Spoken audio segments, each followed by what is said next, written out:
Hello friends, welcome to online classes of कैटजी।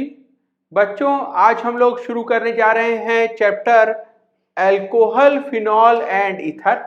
ठीक है, और आज हम लोग पढ़ेंगे इनका classification, nomenclature, structure of these functional groups और साथ ही साथ हम लोग इनके फिजिकल प्रॉपर्टीज को भी आज कवर किया जाएगा।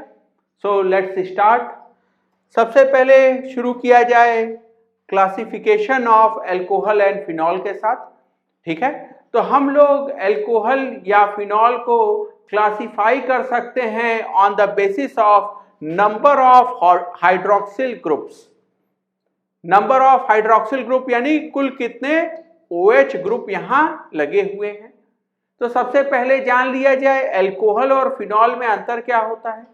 अगर ये OH वाला पार्ट, ठीक है, एक एल्किल ग्रुप R के साथ लगा हुआ है, देन दिस इज अल्कोहल। और अगर ये OH रिंग के साथ डायरेक्टली अटैच है, ठीक है, then this is called as phenol. तो अगर एल्किल ग्रुप के साथ हाइड्रोक्सिल अटैच हुआ तो वो अल्कोहल है, और अगर एरिल ग्रुप के साथ हाइड्रोक्सिल ग्रुप अटैच हुआ तो वो फिनॉल है।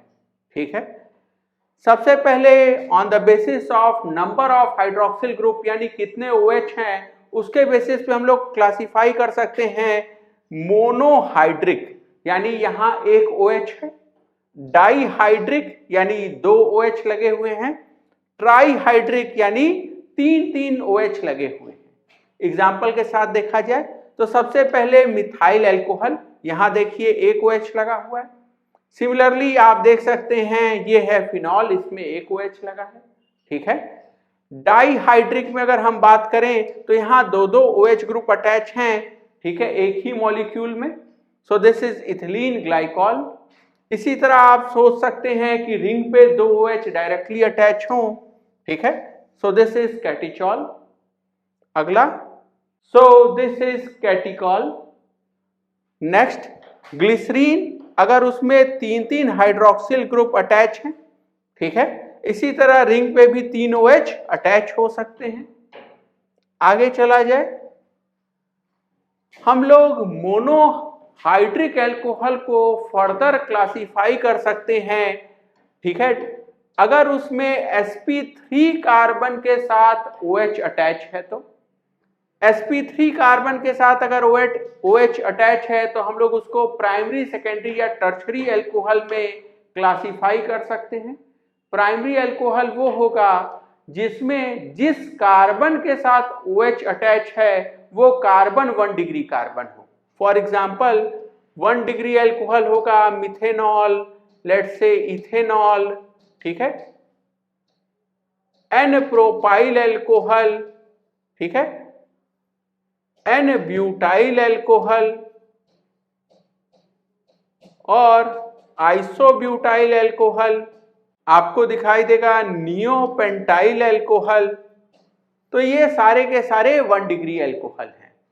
अगर हम बात करें 2 डिग्री अल्कोहल का तो 2 डिग्री होगा आइसोप्रोपाइल अल्कोहल, ठीक है, सेकेंडरी ब्यूटाइल अल्कोहल, ठीक है, और 3 डिग्री अल्कोहल की हम बात करें तो ये होगा आपका टर्शरी ब्यूटाइल अल्कोहल। ठीक है, तो 1 डिग्री अल्कोहल कौन कौन हो गया? Methyl alcohol, ethyl alcohol, N propyl alcohol, N butyl alcohol, isobutyl alcohol और नियोपेंटाइल अल्कोहल भी। ठीक है, आइसोब्यूटाइल अल्कोहल का अगर मैं स्ट्रक्चर बनाऊं तो ये होगा ऐसा। ठीक है, यहां देखिए OH जिस कार्बन के साथ अटैच है ये कार्बन 1 डिग्री है।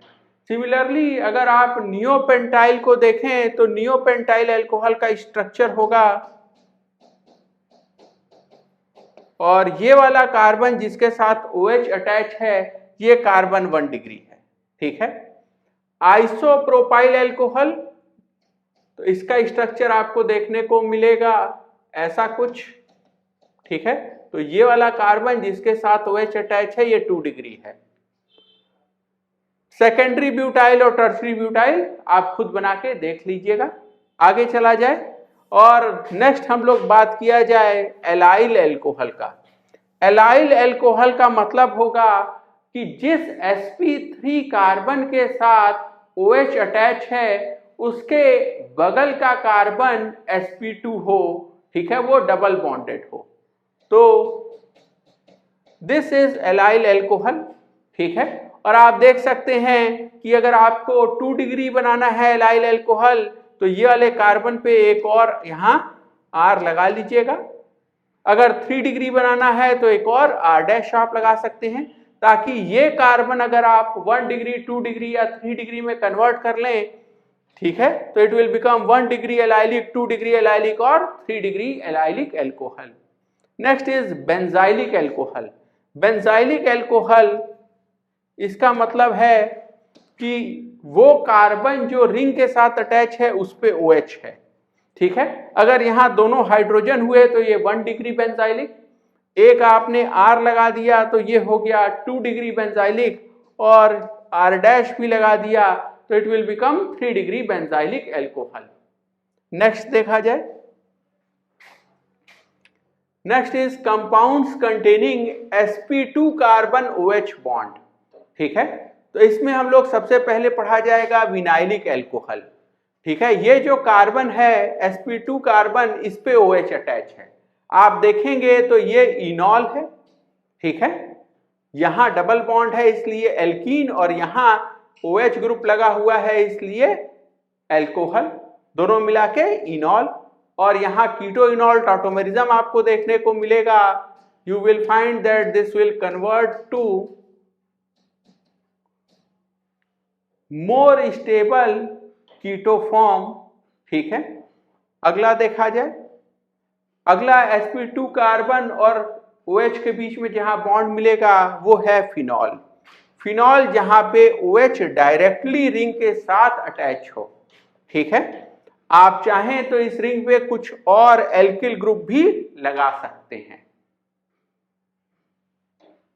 नेक्स्ट हम लोग बात किया जाए क्लासिफिकेशन ऑफ इथर्स का।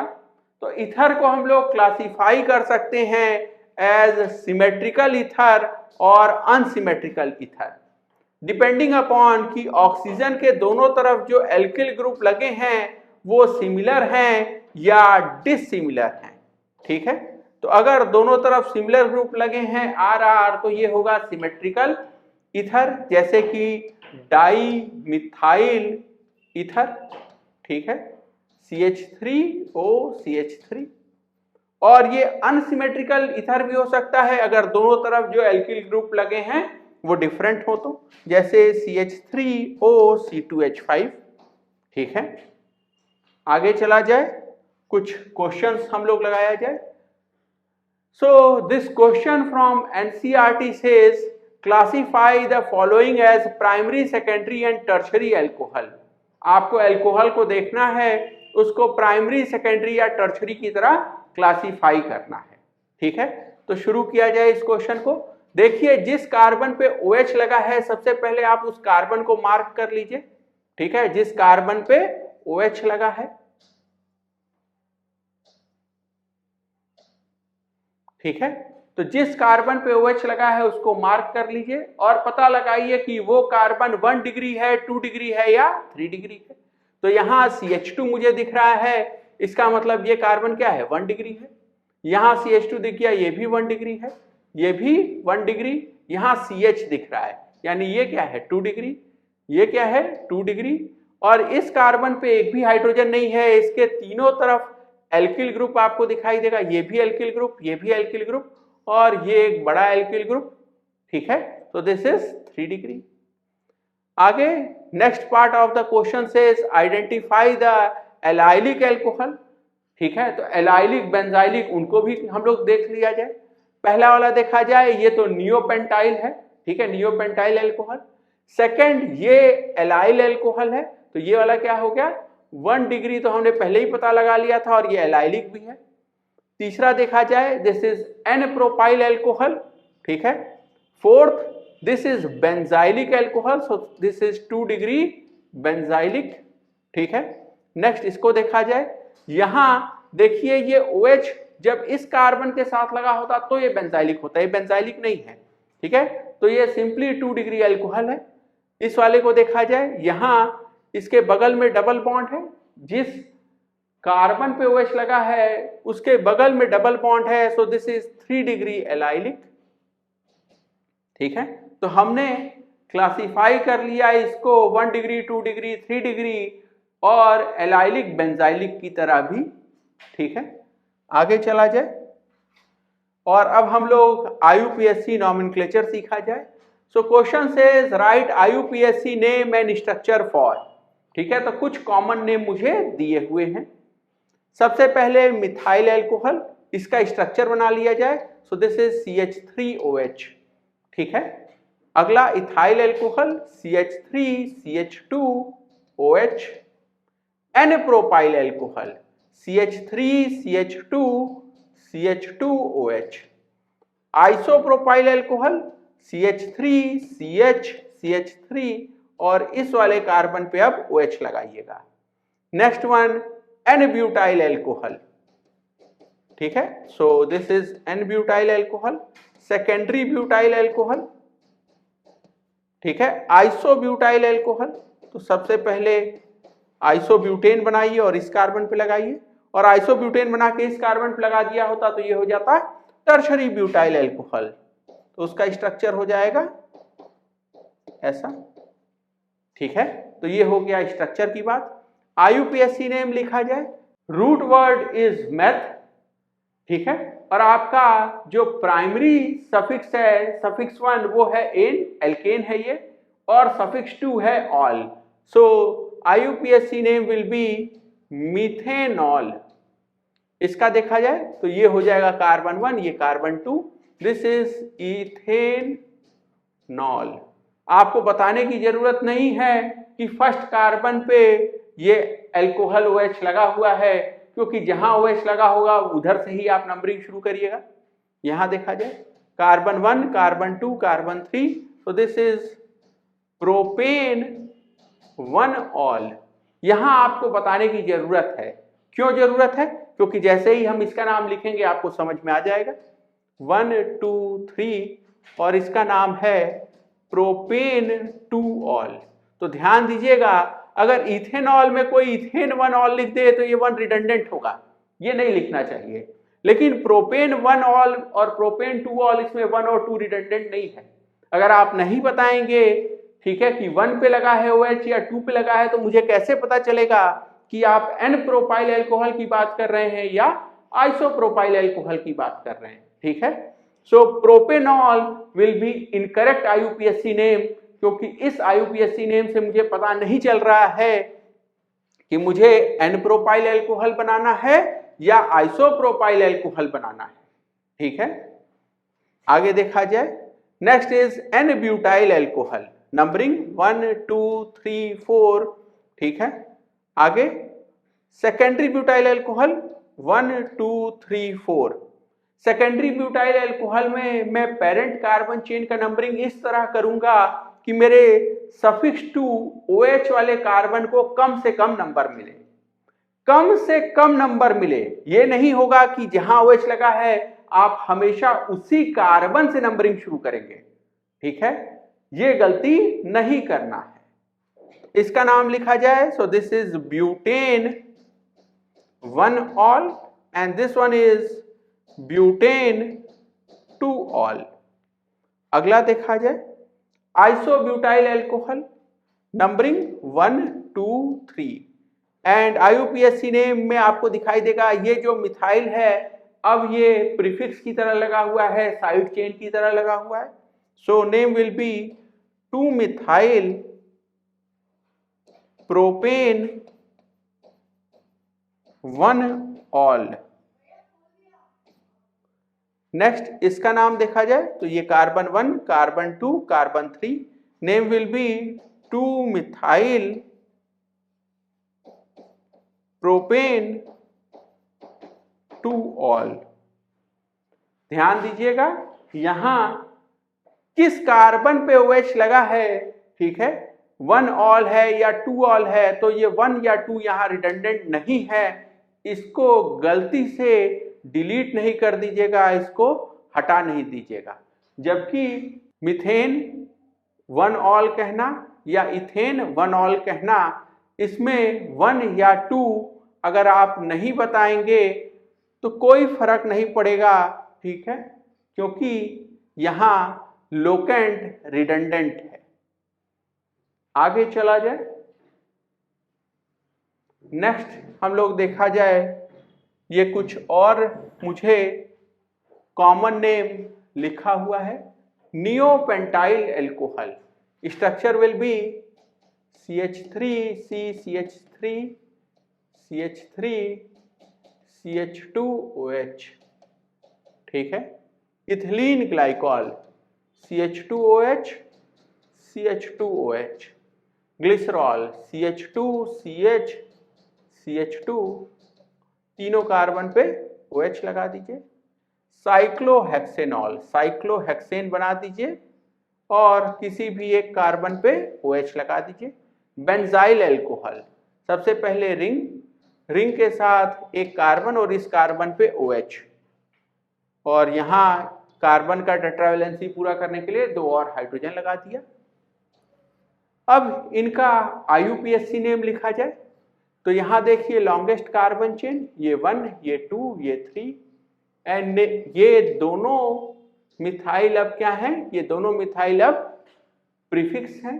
So name will B 2,2 di methyl propane 1 all. अब 1 ऑल लिखना कितना सही है यहाँ? क्या मैं कार्बन 1 की जगह कार्बन 2 पे OH लगा सकता था? नहीं, क्योंकि उस पे तो मैं बता रहा हूं कि 2 मिथाइल पहले से लगा हुआ है। 3 पे लगा नहीं सकते। अगर आप 3 पे लगाएंगे तो बेसिकली आपने नंबरिंग गलत की है, जिस एंड पे OH है उधर से नंबरिंग शुरू होनी चाहिए थी। यानी यहाँ 1 रिडंडेंट है, आप चाहें तो इसको हटा भी सकते हैं, और अगर आपने रहने दिया तो कोई बहुत बड़ी गलती भी नहीं है। अगला ethylene glycol, this is carbon 1, this is carbon 2, and name will be ethane 1,2 diol। ध्यान दीजिएगा, 2 वॉवेल एक साथ नहीं आने चाहिए, इसलिए हम लोग हर बार ये ई हटा देते थे ऑल में, लेकिन ये डाइऑल है, यहाँ तो डी से शुरुआत हो रही है, तो आप ये ई डिलीट मत करिएगा। आगे देखा जाए, ग्लिसरॉल में दिस इज कार्बन 1, 2, 3, आप किसी भी एंड से कर सकते थे numbering, and name will be propane 1, 2, 3 triol. Again same चीज, ये ई डिलीट नहीं करना है। अगला साइक्लोहेक्सेनॉल, साइक्लोहेक्सेनॉल ये तो खुद ही इसका IUPAC नेम है। इनफैक्ट इसका ट्रिवियल नेम तो लिखना चाहिए था साइक्लोहेक्साइल एल्कोहल, तो ये साइक्लोहेक्साइल एल्कोहल इसका ट्रिवियल नेम लिखना चाहिए, and IUPAC name is cyclohexanol. अगला बेंजाइल एल्कोहल, बेंजाइल एल्कोहल में देखिए एक ही कार्बन है रूट वर्ड में, और ये पूरा का पूरा अब बेंजीन रिंग किस तरह लगा हुआ है, ये पूरा बेंजीन रिंग अब सब्स्टिट्यूएंट है। So name will B phenyl methanol, ठीक है। आगे देखा जाए हम लोग, नेक्स्ट हम लोग IUPAC नॉमेनक्लेचर सीखा जाए फिनॉल का। तो सबसे पहले मुझे कुछ ट्रिवियल नेम दिए हैं, मैं स्ट्रक्चर बनाना सीखता हूं और फिर हम लोग IUPAC नेम लिखना शुरू करेंगे। सो फिनॉल, फिनॉल इज PHOH, ठीक है। क्रिसॉल, क्रिसॉल ऑर्थो, मेटा और पैरा। क्रिसॉल का मतलब होता है कि आप फिनॉल पे CH3 सब्स्टिट्यूएंट लगाते हैं। ये CH3 सब्स्टिट्यूएंट ऐसे बनाने का मतलब ये ऑर्थो, मेटा या पैरा किसी भी पोजीशन पे जा सकता है, तो जो आपको दिया होगा वैसा यहाँ हम लोग बनाएंगे। और अगला है कैटिचॉल, कैटिचॉल मतलब 2 OH लगे होंगे, ठीक है, रिंग पे अगल बगल एक दूसरे के ऑर्थो पोजीशन पे, रिसोर्सिनॉल यानी दोनों OH एक दूसरे के रेस्पेक्ट में मेटा पोजीशन पे लगे होंगे, और क्विनॉल का मतलब है कि दोनों OH एक दूसरे के पैरा पोजीशन पे लगे होंगे। ठीक है, क्विनॉल, और इसी को हाइड्रोक्विनोन भी कहते हैं। हाइड्रोक्विनोन क्यों कहते हैं? क्योंकि देखिए ये जो स्ट्रक्चर है, ये डबल बॉन्ड O, ये है क्विनोन। ठीक है, तो क्विनोन से आप अगर कहते हैं हाइड्रोक्विनोन, इसका मतलब आप यहाँ OH लगा रहे हैं, ये बॉन्ड तोड़ रहे हैं, बेसिकली ये बॉन्ड माइग्रेट कर जाएगा इधर, ये वाला इधर, ठीक है, और ये वाला इधर, and then there will be OH। तो आप इससे, ठीक है, इधर ये बना लीजिएगा स्ट्रक्चर। चलिए अब इनका IUPAC नेम लिखा जाए। तो phenol is preferred IUPAC name. ठीक है, तो फिनॉल ये क्या है? प्रिफर्ड IUPAC नेम है। इसका सिस्टमैटिक IUPAC नेम कहा जाए तो ये होगा, ये बेंजीन है और उस पे OH लगा हुआ है, तो नेम विल बी बेंजीनॉल। ठीक है, तो बेंजीन ऑल, और ई हटा दिया मैंने क्योंकि दो वॉवेल एक साथ नहीं आने चाहिए। तो सिस्टमैटिक IUPAC नेम बेंजीनॉल होता है, लेकिन प्रिफर्ड IUPAC नेम इसको हम लोग फिनॉल ही कहते हैं। अगला क्रिसॉल में देखा जाए तो यहां मैं इसको लिखूंगा as a derivative of phenol, और इसी वजह से जहां OH लगा होगा वो कार्बन 1 हो जाएगा, ये 2, ये 3, ये 4। ठीक है, और ऑर्थोक्रिसॉल विल बी 2 मिथाइल फिनॉल। ठीक है, मेटाक्रिसॉल विल बी 3 मिथाइल फिनॉल, और पैराक्रिसॉल विल बी 4 मिथाइल फिनॉल। कैटिचॉल को देखा जाए तो यहां बेंजीन पे 2 OH लगे हुए हैं, ये कार्बन 1, ये कार्बन 2। ठीक है, so name will B benzene 1,2 diol. ध्यान से देखिए, ये ई मैंने नहीं हटाया, ठीक है, क्योंकि यहां शुरुआत डी से हो रही है, ये वॉवेल नहीं है। अगला इसको देखा जाए, so this will be benzene 1,3 diol. ठीक है, ये कार्बन 1, 2 और ये 3, और इसमें ये 1, 2, 3 और 4, so name will B benzene 1,4 diol. ठीक है, आगे चला जाए, कुछ ईथर का भी हम लोग नॉमेनक्लेचर सीख लिया जाए। तो पहला है डाइमिथाइल ईथर, CH3OCH3। ठीक है, अगला diethyl ether, CH3CH2OC2H5, C2H5, sorry हम भी क्या लिख रहे हैं, तो दिस इज C2H5। ठीक है, अगला मिथाइल एन प्रोपाइल ईथर, तो नॉर्मल प्रोपाइल में बना लूं, ठीक है, और ऑक्सीजन के एक तरफ जो है वो मिथाइल लगा हुआ है। अगला है मिथाइल फिनाइल ईथर। ठीक है, तो एक तरफ ये फिनाइल लगा है और एक तरफ ऑक्सीजन के मिथाइल लगा है। एन हेप्टाइल फिनाइल ईथर, यहां स्पेलिंग थोड़ा गड़बड़ हो गया है, so this is N heptyl phenyl ether. ठीक है, तो ऑक्सीजन के एक तरफ तो पीएच लगा हुआ है और दूसरे तरफ 7 कार्बन है। ठीक है, so this is CH2 6 times CH3। अगला आइसोप्रोपाइल मिथाइल ईथर, एक साइड है आइसोप्रोपाइल और एक साइड है methyl. And last one is phenetole और इथाइल फिनाइल ईथर, एक तरफ फिनाइल और एक तरफ इथाइल। ठीक है, तो ऑक्सीजन के एक तरफ फिनाइल ग्रुप और एक तरफ इथाइल ग्रुप। ठीक है, अब इनका IUPAC नेम का बात किया जाए तो IUPAC नेम, इसको देखिए, यहां ध्यान दीजिएगा कि जो ईथर होता है ये हमेशा प्रीफिक्स की तरह ट्रीट किया जाता है इसको IUPAC नॉमेनक्लेचर में। ठीक है, तो इतने हिस्से का नाम है मिथॉक्सी, और ये जो मिथॉक्सी है वो आपके रूट वर्ड, ठीक है, पेरेंट कार्बन चेन जो कि एक कार्बन का है उस पे लगा हुआ है, तो name will B methoxy methane. ठीक है, अगला ये पूरा हिस्सा, तो ये हिस्सा है इथॉक्सी, और ये इथॉक्सी लगा हुआ है दो कार्बन के पेरेंट कार्बन चेन पे, so name will B ethoxy ethane. Next इसको देखिए, ये इतना हिस्सा, दिस इज अगेन मिथॉक्सी 1 2 3, और ये लगा हुआ है कार्बन 1 पे, so name will be 1 methoxy propane.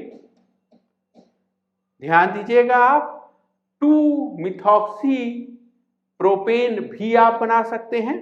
ये वाला जो है ये 2 मिथॉक्सी प्रोपेन है, ये इतना हिस्सा मिथॉक्सी और इधर नंबरिंग कर दिया, ठीक है, तो ये हो गया propane and name is 2 methoxy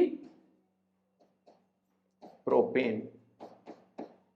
ठीक है, इसका नाम देखा जाए तो ये इतना हिस्सा है मिथॉक्सी और ये इतना हिस्सा है बेंजीन। ठीक है, तो आपका रूट वर्ड है बेंजीन और ये जो है प्रीफिक्स ये है मिथॉक्सी, तो name will B methoxy benzene.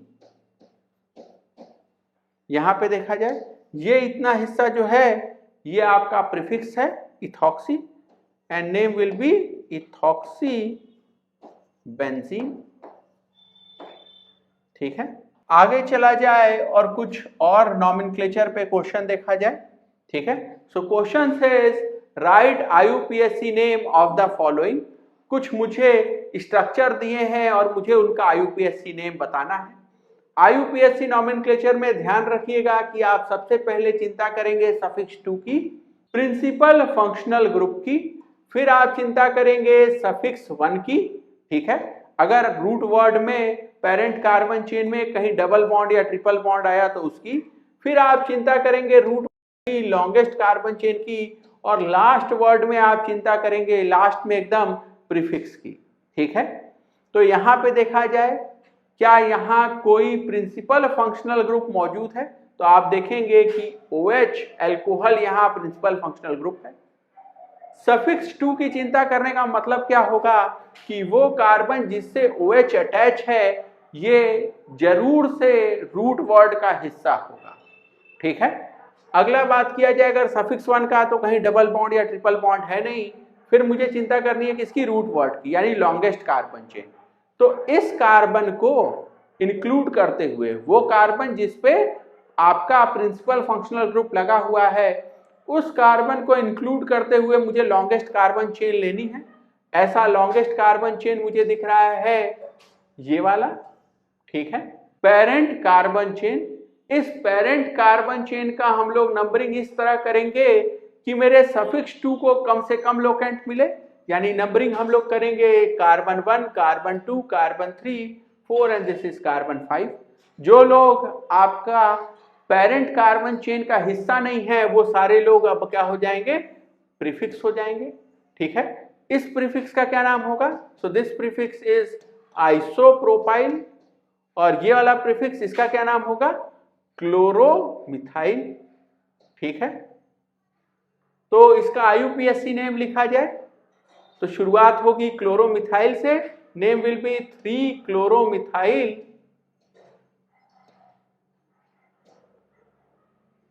Carbon 2 पे है आइसोप्रोपाइल। ठीक है, 2 आइसोप्रोपाइल। अब आपका रूट वर्ड 5 कार्बन का है यानी पेंट, क्योंकि कोई भी डबल बॉन्ड या ट्रिपल बॉन्ड नहीं है इसलिए सफिक्स 1 जो है दिस विल बी एन, और कार्बन 1 पे आपका OH लगा हुआ है इसलिए पेंटेन 1 ऑल। ये ई मैंने यहां से इसलिए हटाया है क्योंकि यहां ऑल में शुरुआत O से होती है। ठीक है, तो 2 वॉवेल एक साथ नहीं। अगला क्वेश्चन देखा जाए, यहां पे भी हम लोग यही काम किया जाए। सबसे पहले आप प्रिंसिपल फंक्शनल ग्रुप को पहचानिए। ये OH जो है यही प्रिंसिपल फंक्शनल ग्रुप है। प्रिंसिपल फंक्शनल ग्रुप जिस कार्बन से लगा है, यानी ये कार्बन और ये कार्बन, ये तो जरूर से आपके पेरेंट कार्बन चेन का हिस्सा होंगे। तो इन 2 कार्बन को इंक्लूड करते हुए लॉन्गेस्ट कार्बन चेन आप ले लीजिए। ठीक है, वही आपका पेरेंट कार्बन चेन हो जाएगा। तो ये मेरा पेरेंट कार्बन चेन हो गया। कौन कौन बच गया, ये CH3 और ये CH3, ये लोग क्या हो जाएंगे, अब प्रीफिक्स हो जाएंगे। ठीक है, नंबरिंग ऐसे किया जाएगा कि आपका जो सफिक्स 2 है उसको कम से कम लोकेंट मिले। कम से कम लोकेंट देने के लिए इसको 1 2 3 4 5 6, ठीक है। एंड नेम विल बी 2,5, क्योंकि 2 पे और 5 पे ये मिथाइल लगा है, 2,5 डाई मिथाइल, ठीक है। 6 कार्बन का आपका पेरेंट कार्बन चेन है, इसलिए रूट वर्ड हेक्स। कहीं भी डबल बॉन्ड या ट्रिपल बॉन्ड नहीं है, इसलिए सफिक्स 1 विल बी एन, ठीक है। और आपका OH जो है वो लगा है कहाँ, कार्बन 1 पे और कार्बन 3 पे, इसलिए 1,3 डाई ऑल।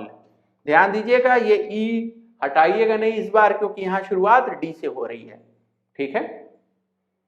आगे चला जाए, नेक्स्ट क्वेश्चन।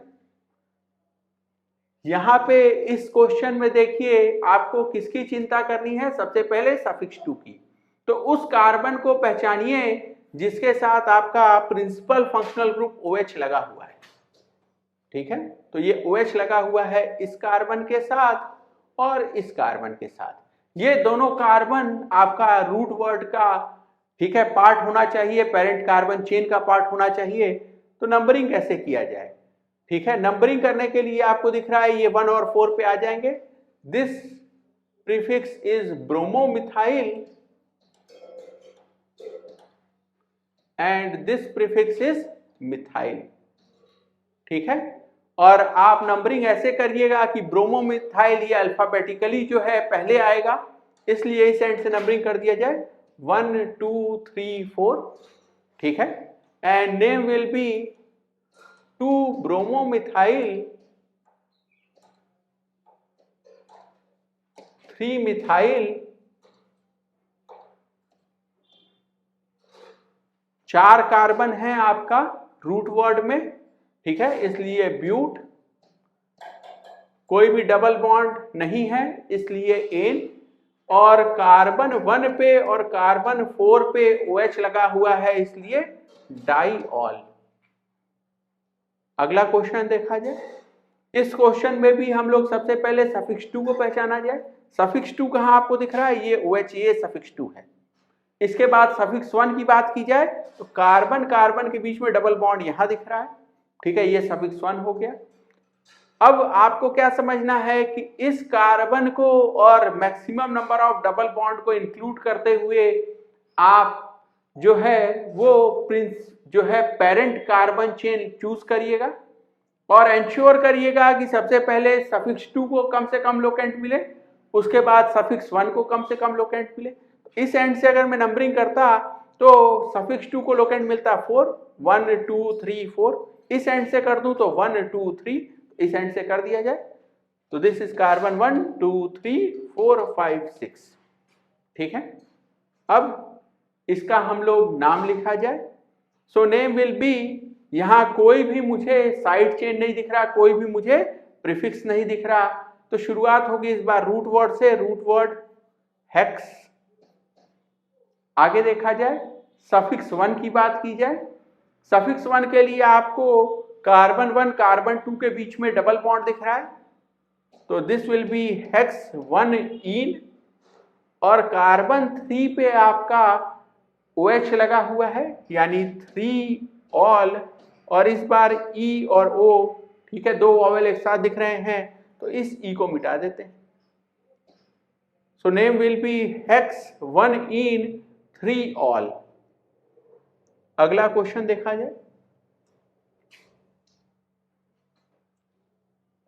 इस क्वेश्चन में फिर से वही बात, सबसे पहले हम लोग प्रिंसिपल फंक्शनल ग्रुप को पहचाने। ये हो गया मेरा प्रिंसिपल फंक्शनल ग्रुप, और ये कार्बन जरूर से पेरेंट कार्बन चेन का हिस्सा बनना चाहिए। तो सफिक्स 2 के बाद अगली चिंता हम लोग करेंगे सफिक्स 1 की, यानी वो जो कार्बन जिनके बीच में डबल बॉन्ड है, इस डबल बॉन्ड को भी इंक्लूड कर लें तो बढ़िया बात है। नहीं कर पाते तो भी ठीक था, लेकिन यहां तो कर सकते हैं। तो यहां आप देखेंगे कि आपका पेरेंट कार्बन चेन ये हो गया। नंबरिंग ऐसे करिएगा कि सफिक्स 2 को कम से कम लोकेंट मिले, so this will be carbon 1, this is 2, this is 3 and this is 4। Prefix कौन कौन है, ये दोनों आपके प्रीफिक्स हैं, तो इनको भी अल्फाबेटिकल ऑर्डर में लिखिएगा। पहले 2 ब्रोमो, देन 3 मिथाइल। आपका रूट वर्ड है 4 कार्बन का ब्यूट, डबल बॉन्ड भी है इसलिए 2 इन, ये हो गया आपका suffix 1, and then it will be 1 all. ठीक है, तो ये समझिए कि ये इतना हिस्सा जो था ये पूरा का पूरा क्या है, ये पूरा है प्रीफिक्स। ये इतना हिस्सा ये है रूट वर्ड, ये इतना हिस्सा दिस इज सफिक्स 1 और ये वाला हिस्सा सफिक्स 2। ठीक है, अगला क्वेश्चन देख लिया जाए। नेक्स्ट क्वेश्चन, ये साइक्लोहेक्सेन का रिंग है जिसपे एक OH और एक Br लगा हुआ है। OH जो है अल्कोहल, ये प्रिंसिपल फंक्शनल ग्रुप है, जबकि ब्रोमीन ये तो हमेशा प्रीफिक्स होता है। अगर ये प्रीफिक्स है तो सबसे पहले आपको चिंता किसकी करनी है, प्रिंसिपल फंक्शनल ग्रुप OH की, और नंबरिंग यहां से होगी 1 2 3, this will be 4 5 6 and name will B 3 bromo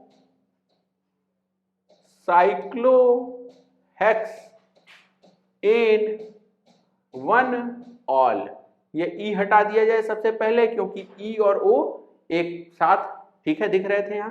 अगला बात किया जाए कि क्या ये 1 लिखना यहां जरूरी है। जवाब है नहीं, 1 लिखना जरूरी नहीं है, क्योंकि साइक्लोहेक्सेन रिंग में जहां पे OH लगा होगा बेसिकली वहीं से नंबरिंग शुरू होगी, क्योंकि यही तो प्रिंसिपल फंक्शनल ग्रुप है। ठीक है, इसीलिए आप ये 1 ऑल ना लिख के यहीं पे लिख दीजिएगा साइक्लोहेक्सेनॉल, 1 रिडंडेंट था। आगे चला जाए, अब देखा जाए फिनॉल का नॉमेनक्लेचर। तो ये आपको दिखाई देगा ये चीज फिनॉल है, और जैसे ही आप इसको समझेंगे कि ये फिनॉल है वैसे ही आप समझ जाएंगे कि ये कार्बन 1 है, जहां पे OH लगा है वही कार्बन 1 होगा। ये बिल्कुल वही कॉन्सेप्ट है जब हम लोग टॉल्यूइन का डेरिवेटिव देखते थे। ठीक है, वहां पे भी हम कहते थे टॉल्यूइन का अगर आप किसी को डेरिवेटिव देखते हो तो जहां CH3 लगा है वही कार्बन 1 हो जाएगा। तो ये कार्बन 1 है, किसी भी तरह से नंबरिंग कर लीजिए। तो ये दोनों मिथाइल जो है ये प्रीफिक्स हैं, and name will B 2,6 di methyl phenol. अगला, ये भी फिनॉल का डेरिवेटिव है, यानी आपको पता चल गया कि ये कार्बन 1 है। अब इधर से नंबरिंग करेंगे तो पहला आपको जो है साइड चेन वो मिलेगा कार्बन 3 पे, और इधर से नंबरिंग कर दीजिएगा तो 2 पे ही मिल जाएगा, यानी इस साइड से कर दें तो 1 2 3 4 5 6। आप चाहें तो इसको लोएस्ट लोकेंट रूल कहें, lowest sum of locant rule कहें, दोनों बात एक ही आती है। लेकिन ध्यान रखिएगा, अगर हम जो है स्ट्रेट चेन की बात कर रहे होते तो हम लोग क्या अप्लाई करते हैं, lowest locant rule, lowest sum of locant नहीं। बेंजीन रिंग में दोनों एक ही चीज होता है।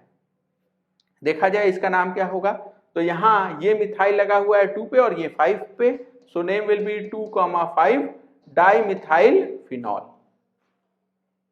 आगे चला जाए, नेक्स्ट हम लोग पढ़ा जाए स्ट्रक्चर्स ऑफ फंक्शनल ग्रुप। तो हम लोग 3 functional group, alcohol ROH, phenol PHOH और इथर ROR- का स्ट्रक्चर हम लोग जानना चाहते हैं। इसके लिए हमने एक सिंपल एग्जांपल लिया है। अल्कोहल में लेट से हम कहें मिथेनॉल CH3OH, फिनॉल में तो अगेन यही सबसे छोटा है PHOH, और इथर में लेट से CH3OCH3। ठीक है, डाइमिथाइल इथर। अब यहां अगर हम लोग बात करें तो ये जो ऑक्सीजन है, इस ऑक्सीजन का हाइब्रिडाइजेशन है sp3, और यही वजह है कि मुझे यहां कार्बन, ऑक्सीजन और हाइड्रोजन के बीच में बनने वाला जो बॉन्ड है वो बॉन्ड एंगल दिखना चाहिए टेट्राहेड्रल की तरह 109 डिग्री 28 मिनट्स। लेकिन ऑक्सीजन पे ध्यान दीजिए, आप एक तरफ हाइड्रोजन लगाए हैं, एक तरफ मिथाइल लगाए हैं, और इसके पास दो लोन पेयर ऑफ इलेक्ट्रॉन्स भी हैं। ठीक है, तो ये बॉन्ड एंगल जो है ये एग्जैक्टली 109 डिग्री 28 मिनट्स क्यों नहीं है, तो बॉन्ड एंगल की बात की जाए तो ये बॉन्ड एंगल है 108 डिग्री 108.9 डिग्री। और इसकी वजह क्या है कि लोन पेयर रिपल्शन जो है वो ज्यादा है। ठीक है, तो loan pair repulsion is more. ठीक है, तो लोन पेयर के बीच में रिपल्शन ज्यादा है, जबकि ये हाइड्रोजन ये तो छोटा एटम है। इसी वजह से इसने क्या किया, दोनों लोन पेयर एक दूसरे से दूर भाग रहे थे, उस वजह से ये CH3 और हाइड्रोजन थोड़ा पास आ गए। 109 डिग्री 28 मिनट्स की जगह 108.9 डिग्रीज पे। ठीक है, तो यहां डोमिनेट कौन कर रहा है, लोन पेयर रिपल्शन। अगला बात हम लोग किया जाए अगर फिनॉल का, तो यहां भी आपको दिखाई देगा कि 109 डिग्री 28 मिनट्स की जगह यहां एंगल है बॉन्ड एंगल 109 डिग्री। ठीक है, रिंग और हाइड्रोजन के बीच में। वजह क्या है कि हाइड्रोजन छोटा है।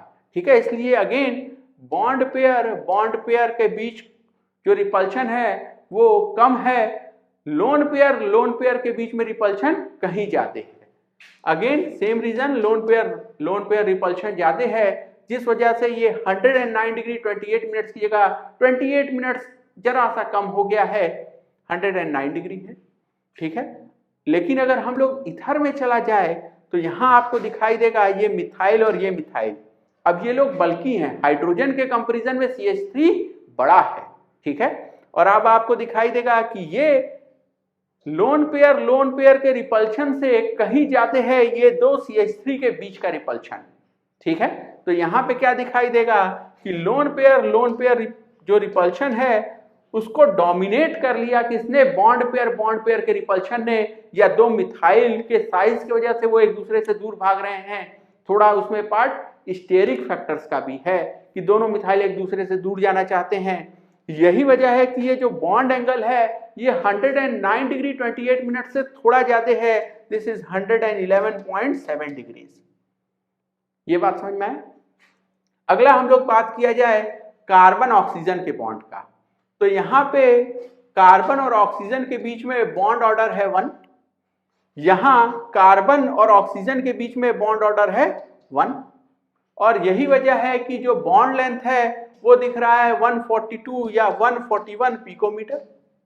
ठीक है, लेकिन अगर आप फिनॉल को देखिए तो यहां पे ये लोन पेयर जो है ये रेजोनेंस में है रिंग के साथ, और यही वजह है कि यहाँ पार्शियल डबल बॉन्ड कैरेक्टर होगा। बॉन्ड लेंथ जो है वो कम हो जाएगा, बॉन्ड ऑर्डर जो है वो 1 से थोड़ा ज्यादा होगा। So bond order is more than 1। ठीक है, 1+ लिखूं मैं, या आप ऐसे लिख सकते हैं bond order more than 1। Bond order 1 से ज्यादा है, यही वजह है कि जो बॉन्ड लेंथ है वो कम हो जाएगी, 141 या 142 के मुकाबले थोड़ा कम, दिस इज 136 पिकोमीटर। ठीक है, वजह क्या है इसका, पार्शियल डबल बॉन्ड। ठीक है, तो पार्शियल डबल बॉन्ड है ऑक्सीजन और रिंग के बीच में। यही वजह है कि यहां बॉन्ड लेंथ 141 या 142 पिकोमीटर ना होकर उससे थोड़ा कम है, 136 पिकोमीटर ही होगी। नेक्स्ट हम लोग पढ़ा जाए फिजिकल प्रॉपर्टीज, और फिजिकल प्रॉपर्टीज में हम लोग दो फिजिकल प्रॉपर्टीज पे एम्फेसिस करेंगे, बॉइलिंग पॉइंट और सॉल्युबिलिटी इन वाटर। सबसे पहले बॉइलिंग पॉइंट को देखा जाए तो hydrogen bonding in alcohol and phenol is possible and that's why boiling point increases. एक अल्कोहल का मॉलिक्यूल दूसरे अल्कोहल के मॉलिक्यूल के साथ हाइड्रोजन बॉन्ड बना सकता है, इंटरमॉलिक्यूलर हाइड्रोजन बॉन्ड। ठीक है, इसी को हम लोग एसोसिएशन भी कहते हैं। फिनॉल के केस में भी ये पॉसिबल है, यही वजह है कि इनका बॉइलिंग पॉइंट हायर होगा than let's say alkane of comparable molecular weight. Alkane के बीच में क्या होगा, एल्केन तो एक नॉन पोलर सब्सटेंस है। ठीक है, और उनके बीच weak van der Waals force of interaction होता है। उसके मुकाबले अल्कोहल या फिनॉल में हाइड्रोजन बॉन्डिंग पॉसिबल है, इसलिए उनका बॉइलिंग पॉइंट हायर होगा। ठीक है, क्योंकि मॉलिक्यूल्स के बीच में अब बेटर इंटरेक्शन है, वंडरवॉल फोर्स कमजोर होता है, हाइड्रोजन बॉन्ड उससे मजबूत होता है। अगर हम लोग बात किया जाए ईथर्स की, तो ईथर में हाइड्रोजन बॉन्ड तो नहीं बन सकता उनका, लेकिन वीक डाइपोल मूवमेंट जरूर होता है। ठीक है, तो म्यू जीरो नहीं होगा। जैसा हम लोग कहते हैं एल्केन में म्यू जीरो है, ईथर में म्यू जीरो तो नहीं होगा। लेकिन यहाँ जो वीक पोलैरिटी है वो बॉइलिंग पॉइंट पे बहुत अंतर नहीं ले आ पाएगी, बहुत इफेक्ट नहीं डाल पाएगी। ठीक है, इसीलिए boiling point of ether is approximately same as boiling point of alkane of similar molecular weight. ठीक है, आगे चला जाए। जो बात हम लोग एल्कीन में पहले पढ़ते आए हाइड्रोकार्बन में कि boiling point will increase as number of carbon increases, carbon बढ़ेगा, मॉलिक्यूलर वेट बढ़ेगा, नंबर ऑफ इलेक्ट्रॉन्स बढ़ेगा, van der Waals force of interaction बढ़ेगा, बॉइलिंग पॉइंट बढ़ेगा। अगर हम लोग ब्रांचिंग बढ़ा दें, सरफेस एरिया कम हो जाएगा, wonder Waals force of interaction कम हो जाएगा और बॉइलिंग पॉइंट कम हो जाएगा। अब नेक्स्ट देखा जाए, कुछ क्वेश्चंस के थ्रू हम लोग जो कॉन्सेप्ट सीखे हैं उनको अप्लाई करके देखा जाए। So question says arrange in the decreasing order of boiling point. ठीक है, सबसे पहले देखिए आपको दिया है ग्लिसरीन। ग्लिसरीन में आपको 3 OH मौजूद हैं, यानी ये खूब सारा हाइड्रोजन बॉन्ड बना सकता है। इथिलीन ग्लाइकॉल में देखा जाए तो 2 OH मौजूद हैं, इसका मतलब ये भी हाइड्रोजन बॉन्ड बना सकता है क्योंकि 2 OH है। वाटर को देखा जाए, वाटर का एक तो मॉलिक्यूलर वेट इन दोनों के मुकाबले कम है। और अगला है इथेनॉल। इथेनॉल में तो सिर्फ एक ही OH है। ठीक है, अब बात किया जाए इनके बॉइलिंग पॉइंट का, तो 2 फैक्टर्स यहाँ पे हमारे लिए इंपॉर्टेंट हैं कि कौन ज्यादा हाइड्रोजन बॉन्ड बना पाएगा, तो हाइड्रोजन बॉन्ड का नंबर और दूसरा मॉलिक्यूलर वेट भी। ठीक है, और ग्लिसरीन देखेंगे कि इसका मॉलिक्यूलर वेट भी ज्यादा है और ये हाइड्रोजन बॉन्ड भी ज्यादा बना सकता है क्योंकि 3 OH है। यही वजह है कि ग्लिसरीन का बॉइलिंग पॉइंट होता है 290 डिग्री सेंटीग्रेड, या हम कह सकते हैं अप्रोक्सीमेटली 300 डिग्री सेंटीग्रेड। ठीक है, इथिलीन ग्लाइकॉल, ठीक है, ये भी यूज होता है एज एंटीफ्रीज या solvent of high boiling point. ठीक है, और इसमें 2 OH है, यही वजह है कि इसका बॉइलिंग पॉइंट है रफली 200 डिग्री सेंटीग्रेड। वाटर, यहाँ 2 हाइड्रोजन है और ऑक्सीजन के पास भी 2 लोन पेयर हैं, तो वाटर में भी बहुत ही बढ़िया एक्सटेंसिव हाइड्रोजन बॉन्ड बनता है। यही वजह है कि इसका बॉइलिंग पॉइंट होता है 100 degree centigrade despite having low molecular weight. और सबसे पीछे रहेगा आपका एल्कोहल, ठीक है, इथेनॉल, इसका बॉइलिंग पॉइंट है रफली 80 degree centigrade. So order is, अगला पार्ट देखा जाए क्वेश्चन का। नेक्स्ट हमको कह रहा है कि compare the boiling point of ethyl alcohol, dimethyl ether, ठीक है, CH3Cl एंड एल्केन प्रोपेन। अब अगर इनका मॉलिक्यूलर वेट का बात किया जाए तो इनका मॉलिक्यूलर वेट है 46, 46, 50.5 एंड 44, तो मॉलिक्यूलर वेट तकरीबन बराबर है। अब हाइड्रोजन बॉन्ड होता है किसमें, एल्कोहल में, और इसीलिए इसका बॉइलिंग पॉइंट सबसे ज्यादा। ठीक है, एल्कोहल का बॉइलिंग पॉइंट रफली 70 से 80 डिग्री सेंटीग्रेड के बीच में, इथेनॉल का 80 डिग्री सेंटीग्रेड के करीब। ईथर में वीक डाइपोल मोमेंट है, mu not equal to 0, but weak dipole moment है। इसका बॉइलिंग पॉइंट तकरीबन बराबर होगा Rx के, क्योंकि यहां भी वीक डाइपोल मोमेंट होगा। ठीक है, और इन दोनों का जो बॉइलिंग पॉइंट है वो थोड़ा ज्यादा होगा एल्केन से, क्योंकि एल्केन में तो कोई भी डाइपोल मोमेंट नहीं होता है। ठीक है, तो ये थोड़ा ज्यादा होते हैं इन जनरल एल्केन से। आगे चला जाए, अगला क्वेश्चन देखा जाए। So next says compare the boiling point of n butyl alcohol, diethyl ether and n pentane. ठीक है, तो इनका भी आप देखेंगे मॉलिक्यूलर वेट तकरीबन बराबर है 74, 74 एंड 72। और अगर हम बॉइलिंग पॉइंट देखें तो सबसे ज्यादा किसका होगा, एल्कोहल का, क्योंकि यहाँ पे हाइड्रोजन बॉन्ड बन रहा होगा, तो इसका सबसे ज्यादा। और ईथर का तकरीबन बराबर होता है एल्केन के, कोई खास अंतर नहीं दिखता। ठीक है, म्यू नॉट इक्वल टू 0, लेकिन ये वीक जो आपको डाइपोल मोमेंट है वीक पोलैरिटी है, इससे बॉइलिंग पॉइंट पे बहुत फर्क नहीं पड़ता। इनफैक्ट यहाँ तो दिखेगा एन पेंटेन, उसमें सिमेट्री है, ठीक है, और इसी वजह से उसका बॉइलिंग पॉइंट हल्का सा ज्यादा है। This is 309 and this is 307, ठीक है, तो दोनों का बॉइलिंग पॉइंट तकरीबन बराबर है। नेक्स्ट हम लोग देखा जाए ethyl alcohol, di methyl ether और प्रोपेन का। तो यहां आपको दिखाई देगा अगेन H बॉन्ड पॉसिबल है अल्कोहल में, इसलिए इसका बॉइलिंग पॉइंट सबसे ज्यादा, ठीक है, और ईथर का और एल्केन का तकरीबन बराबर है। इनफैक्ट यहाँ पे ईथर का थोड़ा ज्यादा है, so this is 248 and this is 231। तो आप कह सकते हैं ये थोड़ा ज्यादा है या अप्रोक्सीमेटली बराबर है, ठीक है। कभी कभी ऐसा हो जाता है कि आपको उल्टा दिखने लगता है, लेट्स से एन पेंटेन जो है उसका ज्यादा हो गया डाइथाइल ईथर से बॉइलिंग पॉइंट। अदरवाइज आप समझिए कि तकरीबन बराबर होता है। ज्यादातर केसेस में आपको दिखाई देगा कि ईथर का थोड़ा ज्यादा है, क्योंकि इसका म्यू नॉट इक्वल टू 0 है, जबकि यहां म्यू तकरीबन 0 है, ठीक है। आगे चला जाए, नेक्स्ट हम लोग बात किया जाए कि हाइड्रोजन बॉन्ड जो है वो दो तरह का हो सकता है। अगर हाइड्रोजन बॉन्ड दो अलग अलग मॉलिक्यूल्स के बीच में बनता है तो उसको हम लोग कहेंगे इंटरमॉलिक्यूलर H बॉन्ड। इसी का दूसरा नाम है एसोसिएशन। इंटरमॉलिक्यूलर का मतलब दो अलग अलग मॉलिक्यूल्स के बीच में, दोनों मॉलिक्यूल्स एक ही कंपाउंड के हो सकते हैं।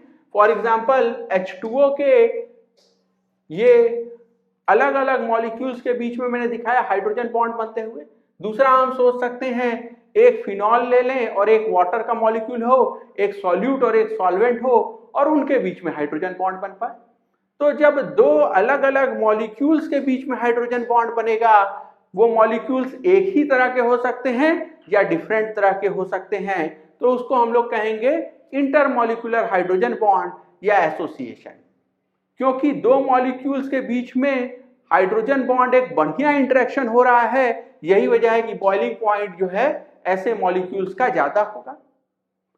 अगर हम लोग इसको कंपेयर करें कि अगर एक मॉलिक्यूल के दो अलग अलग हिस्सों के बीच में हाइड्रोजन बॉन्ड बन जाए, ध्यान दीजिएगा, एक ही मॉलिक्यूल के दो अलग अलग हिस्सों के बीच में हाइड्रोजन बॉन्ड बन जाए, उस केस में क्या होगा, उसमें हम लोग देखेंगे कि this is called as intramolecular H bond, या इसी को हम लोग कहते हैं चिलेशन। अब अगर ये मॉलिक्यूल के दो अलग अलग हिस्सों के बीच में आपस में ही इंटरेक्शन हो गया, तो ऐसे मॉलिक्यूल का दूसरे ऐसे मॉलिक्यूल के साथ इंटरेक्शन करने का टेंडेंसी कम हो जाएगा, ठीक है। इसको हम लोग ऐसे भी समझ सकते हैं जैसे चक दे इंडिया में अपने ही हॉकी टीम के अंदर दो अलग अलग जो फॉरवर्ड थे उनके बीच में ही लड़ाई चल रही थी, तो अगर वो आपस में ही लड़ते रहेंगे तो सामने वाली टीम का मुकाबला करने में इंटरेस्टेड नहीं है, ठीक है। या दूसरा एग्जांपल लिया जाए, let's say if your mother is your best friend, तो तुमको बाहर फ्रेंड की जरूरत ही नहीं है, ठीक है। तो अगर तुम अपने घर के ही लड़ाई में परेशान हो तो तुम बाहर किसी से लड़ने नहीं जाओगे। अगर मॉलिक्यूल के अंदर ही दूसरे हिस्से के साथ इंटरेक्शन हो सकता है, तो अब इस मॉलिक्यूल का किसी और मॉलिक्यूल के साथ इंटरेक्शन करने का टेंडेंसी बहुत कम होगा, क्योंकि दो मॉलिक्यूल्स के बीच में आपस में इंटरेक्शन करने का टेंडेंसी कम हो गया है। यही वजह है कि अगर मुझे इनके बीच का इंटरेक्शन तोड़ के इनको लिक्विड फेज से वेपर फेज में भेजना हो तो मुझे कम एनर्जी लगेगी, बॉइलिंग पॉइंट विल बी लो, क्योंकि इस मॉलिक्यूल का दूसरे किसी मॉलिक्यूल के साथ, ठीक है, दूसरा कोई मॉलिक्यूल इसी कंपाउंड का या लेट से सॉल्वेंट वाटर का, इसके साथ इंटरेक्शन करने का कोई मन नहीं है। और कोई भी सब्सटेंस वाटर में तभी सॉल्युबल होता है, खासकर अगर हम बात करें कोई भी ऑर्गेनिक सब्सटेंस वाटर में तभी सॉल्युबल होता है जब वो वाटर के साथ हाइड्रोजन बॉन्ड बना पाए। ये मॉलिक्यूल ऑर्थोनाइट्रोफिनॉल का, यहां देखिए इस मॉलिक्यूल का जो दो अलग अलग हिस्सा है, ये वाला हाइड्रोजन, ठीक है, और ये नाइट्रो वाले हिस्से में इस ऑक्सीजन पे -½ दिखेगा, क्योंकि ये दोनों, ठीक है, ऑक्सीजन एक ही जैसे हैं। आप इसको ऐसे सोच सकते हैं कि ये सिंगल बॉन्ड, ठीक है, ये नाइट्रोजन पे प्लस, ये माइनस, और ये माइनस चार्ज इधर, ये बॉन्ड टूट के इधर, तो ये दोनों ऑक्सीजन पे -½ चार्ज है। तो ये हाइड्रोजन अगर हाइड्रोजन बॉन्ड बना के बैठा है इसी मॉलिक्यूल के नाइट्रो वाले हिस्से के साथ, ठीक है, तो इसको हम लोग कहेंगे चिलेशन। और ऐसे ऑर्थोनाइट्रोफिनॉल के मॉलिक्यूल का दूसरे ऑर्थोनाइट्रोफिनॉल मॉलिक्यूल के साथ इंटरेक्शन या वाटर सॉल्वेंट के साथ इंटरेक्शन बहुत कमजोर होगा। और यही वजह है कि अगर ये वाटर के साथ हाइड्रोजन बॉन्ड नहीं बनाएगा तो इसका वाटर में सॉल्युबिलिटी भी कम होगा। फिर से समझा जाए इस बात को, ऑर्थोनाइट्रोफिनॉल में चिलेशन है, इसके दो अलग अलग हिस्से आपस में इंटरेक्ट कर रहे हैं। यही वजह है कि इस ऑर्थोनाइट्रोफिनॉल के मॉलिक्यूल का दूसरे ऑर्थोनाइट्रोफिनॉल के मॉलिक्यूल के साथ इंटरेक्शन कमजोर है। यही वजह है कि बॉइलिंग पॉइंट कम है।